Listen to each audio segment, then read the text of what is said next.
Welcome to Radiant Reiki with Carol. My name is Carol and this channel is about all things spiritual. Today we're talking about peaceful communication with others. You know, the best way to have that with peaceful communication is probably being able to listen. A lot of us are more interested in getting our point across rather than listening to what the other person has to say. And I'm guilty of that too. So I'm not preaching. I have my own issues. So I think the best way to keep peaceful communication between others is be respectful by listening to the other person and really listening with an open heart, an open mind, and really hoping to really understand where the other person's coming from.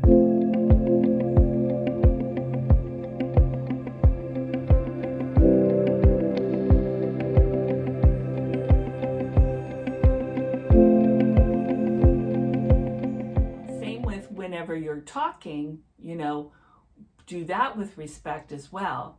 And if it lands, whatever you're saying to someone else about how you feel the world is, if it lands on fertile ground, then awesome. Then you've got a soulmate right there, right? A soul connection.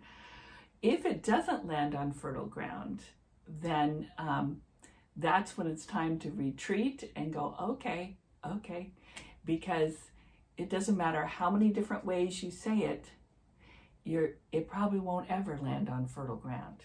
When you say your piece, and it doesn't land on fertile ground, you might as well give it up, because I don't think it will. And that's okay, because we're all living in a different we all have a different reality in our life, right? So we all may be married or not married or single or whatever our status is, but that doesn't mean we have the same lifestyle. Everybody's got a different reality, right? So we all have to respect each other's reality. It's like that song, Let It Be. When you're talking to someone and if it doesn't land on the fertile ground and they're not understanding what it is you're talking about, or not really interested in that, we got to let it be. Just like the song says, whisper words of wisdom. Those are words of wisdom. Let it be. It's okay. And know that it is okay. Everybody has I'm not walking in that person's shoes. I don't know what their life is like day to day. I have no idea. So just because we're all in the same world here, doesn't mean we all have the same reality, right? Everybody's reality is different. My reality over here, just so you know, is full of puppy dogs and dandelions and happiness. Now, does that mean I'm happy every day and everything's beautiful every time? Well, no, but I try to perceive it as such, as much as I can, right?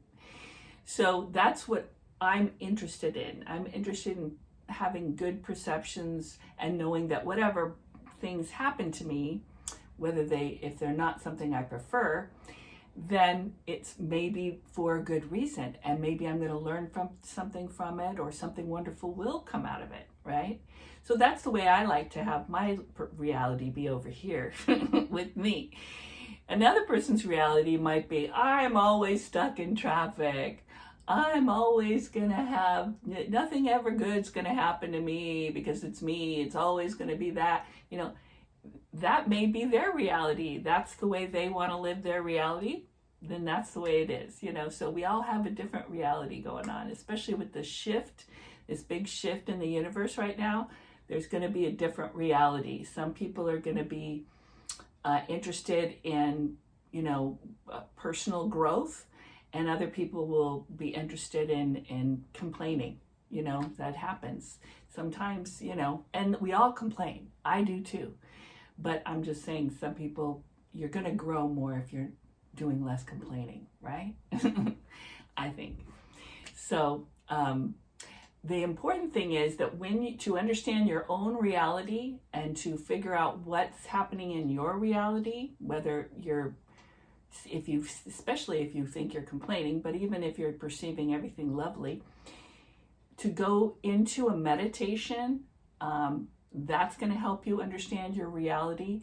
Anything that helps you be in the here and the now, in the moment. This is where you want to be. This is where happiness is, right here, right now, without regrets of the past or any fear of the future. If you could just be in the moment right now and breathe, that's going to give you happiness, regardless of what kind of reality you're among. So meditation is the way to get there. Getting a Reiki session can get you there. Being in nature can get you there. Being with high vibe people can get you there. Being in the moment, just being in the moment. All of those calm and peaceful activities, they can keep you thinking about, this is where I am. I'm not going to worry about the past, and I'm not going to think about the future. I'm going to be right here, right now. That's the best way to be, and that's where the happiness lies, right? So do that. You can keep that communication with others peaceful by letting them and allowing them to be who they are and loving them just the way they are, and allowing yourself to be who you are and loving yourself for who you are too, right? Because we're all here experiencing reality in a different way, and we can't really judge others when we're not walking in their shoes, right? Sounds very cliche, but it's probably true. So like Mother Mary says, let it be. All right. I wanted to also let you guys know that I am teaching I'm just going to start with a mother-daughter Reiki level 1 class. This is going to be for children 10 years of age and older with their mom who would like to learn level 1 Reiki. And the reason why I feel this is important to teach children, and eventually I'll do a parent-child class too, so it won't just be a mother-daughter thing. This first one's going to be mother-daughter. After that, I'll have all the things. But I want to teach children Reiki in addition to their parents, because this is another tool they can have in their tool belt to help them with their anxiety or any of their stress that they have in their life, because Reiki can release anxiety and stress. And so if you can do it on yourself, whenever you're in you can do it if you're in a difficult situation, maybe, depending on where you are. But even if you just do it on yourself in the morning before school or after school, before you go to bed, anytime throughout the day, to give yourself, that's another tool in their tool belt to help them self-soothe and help them release anxiety and stress. So I really would love to teach children Reiki. And since I taught kids for over 30 years, I think I'm pretty good at it. This is something I can do. So if you would be interested in that, if you're in the San Diego area, let me know. You can send me an email. It's in the description box. If you don't live in the San Diego area but still want to do something like that, let me know. I haven't scheduled anything, and I can schedule one for you on a Zoom or a FaceTime or something like that, where we can do it that way too. So let me know if you're interested. I'd love to hear from you, and keep that communication peaceful with others, right? In love and light. I'll see you next time.